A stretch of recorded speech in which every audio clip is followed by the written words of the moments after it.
हाती तळपती समशेर अन काळजात कन्येची माया, ज्यांनी रयतेच्या रक्षणास्तव अर्पिली आपली काया.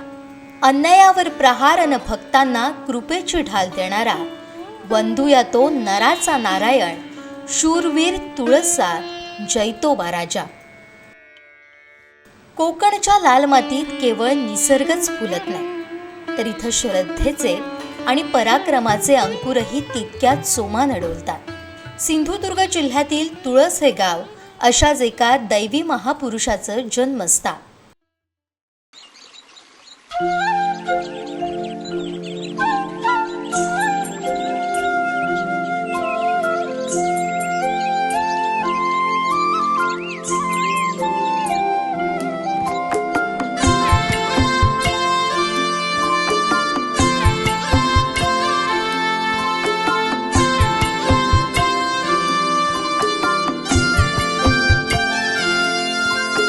ढोल तुझिया मंदिरातील माझ्या कानी वाजे.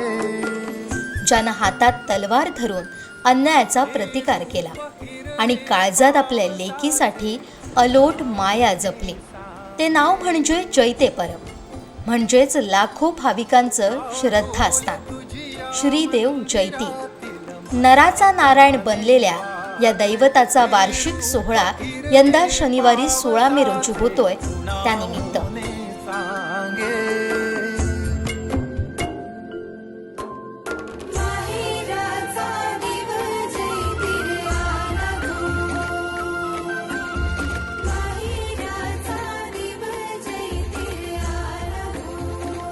जैते परब हे केवळ एक योद्धे नव्हते, तर सावंतवाडी संस्थांच्या बांदेकोट आणि हनुमंतगड या किल्ल्यांचे रक्षक होते. पण त्यांच्या आयुष्याची खरी कसोटी लागली ते एका पित्याच्या भूमिकेत. त्यांनी त्यांची एकुलती एक कन्या कोल्हापूर संस्थानातील पाडगाव इथं दिलेली. आपल्या लेकीला माहेरी आणण्यासाठी निघालेल्या एका पित्याचा प्रवास पुढे एका बलिदानाच्या गाथेत रूपांतरित होईल याची कल्पना कोणालाही नव्हती. लेकीला सासरहून घेऊन येताना रांगणागडाच्या दऱ्याखोऱ्यात भिल्लांनी त्यांना गाठलं. सोन्या नाण्यांच्या लोभापायी झालेल्या या हल्ल्यात जैते परब एका वाघासारखे भिडले. एकीकडे लेकीचं रक्षण आणि दुसरीकडे शत्रूचा वार. शत्रूनं झाडाआडून केलेल्या कपटी हल्ल्यात एक बाण जैते परब यांच्या वर्मी लागला, तर दुसरा त्यांच्या सोबत असलेल्या कुळंबिणीला. रक्ताळलेल्या अवस्थेतही आपल्या लेकीला सुरक्षित ठेवण्याची जिद्द घेऊन ते नारूर गावात पोहोचले आणि तिथेच या महापुरुषानं आपला देव ठेवला.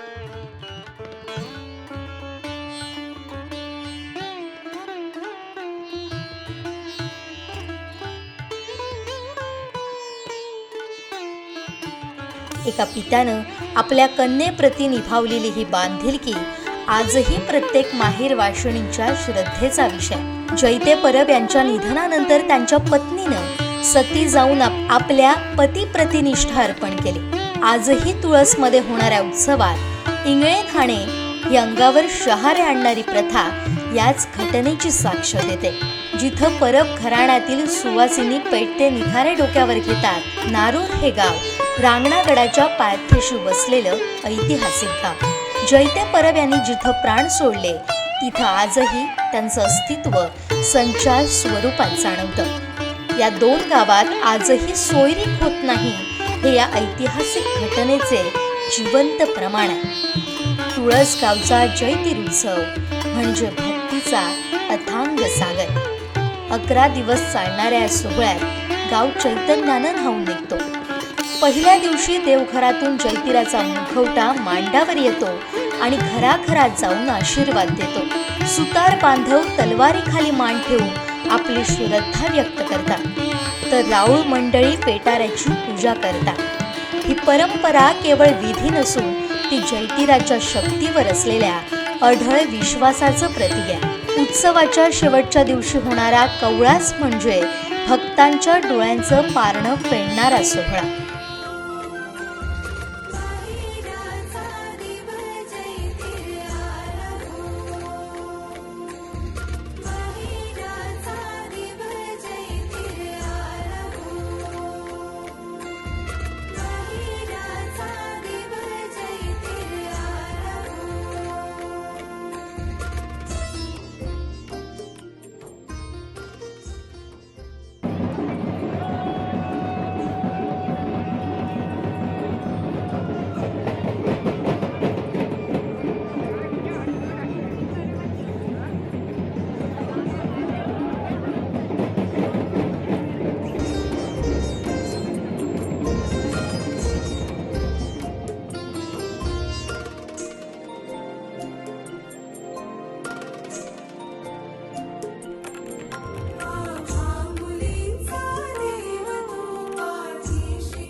आजही असं मानलं जातं की तुळसच्या पावनखिंडीतून जाताना जैतोबा आपल्या भक्तांच्या पाठीवर संरक्षणाची ढाल बनून उभे असतात। संकटात जो हाकेला धावून येतो आणि महिलांच्या नवसाला जो पावती देतो तो हा कुटुंब वत्सल पिता आहे। नराचा नारायण झालेला हा वीर योद्धा तलवार आणि वात्सल्याची ही अनोखी गाथा आजही कोकणच्या मातीत भक्तीचा सुगंध दरवळत ठेवून आहे। एकदा तरी या शौर्य गाथेचा आणि दिव्य सोहळ्याचा अनुभव घेण्यासाठी तुळस नगरीला अवश्य भेटा।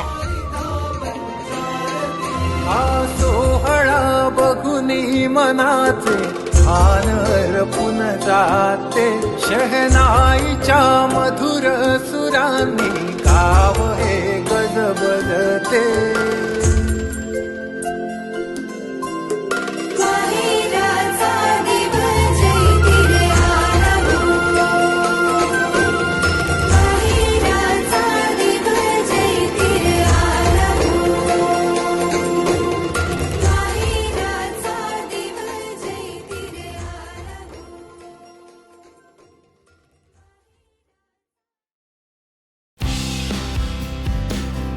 श्रीदेव चैत्र उत्सवात येणाऱ्या भाविकांचे हार्दिक स्वागत। स्वागतोत्सुक उत्सव मंगल कार्यालय, लग्न, साखरपुडा, मुंज, बारसा सभा आणि इतर सर्व शुभ कार्यक्रमांसाठी हॉल भाड्यानं मिळेल। प्रोप्रायटर आनंद तांडेल 9422 6321 40 आणि 8605 9152 50। पत्ता हॉटेल उत्सव तुळस, तालुका वेंगुर्ला, सिंधुदुर्ग। प्रशस्त पार्किंग उपलब्ध। हॉटेल उत्सव veg, non veg, Indian, tandoori, Chinese, Punjabi. Rupesh Tandel 976683 5679 9960 03 5679 आणि राकेश तांडेल 8805 6010 02 आणि 9421 1468 85।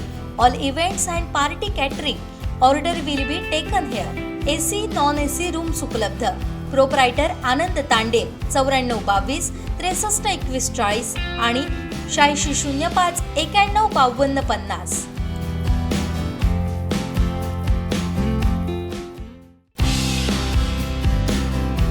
श्रीदेव चैत्र उत्सवात येणाऱ्या भाविकांचे हार्दिक स्वागत। स्वागतोत्सुक सिंधुदुर्ग जिल्हा मध्यवर्ती सहकारी बँक लिमिटेड, सिंधुदुर्ग।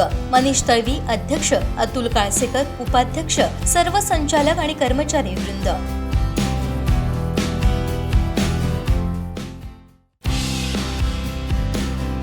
श्रीदेव चैत्र उत्सवात येणाऱ्या भाविकांचे हार्दिक स्वागत। स्वागतोत्सुक वेताळ प्रतिष्ठान, सिंधुदुर्ग, तुळस। इमान इथल्या मातीशी, माणुसकीच्या नात्याशी, कला, क्रीडा, शैक्षणिक, सांस्कृतिक चळवळीचं व्यासपीठ, निशुल्क रुग्णोपयोगी साहित्य सेवा केंद्र।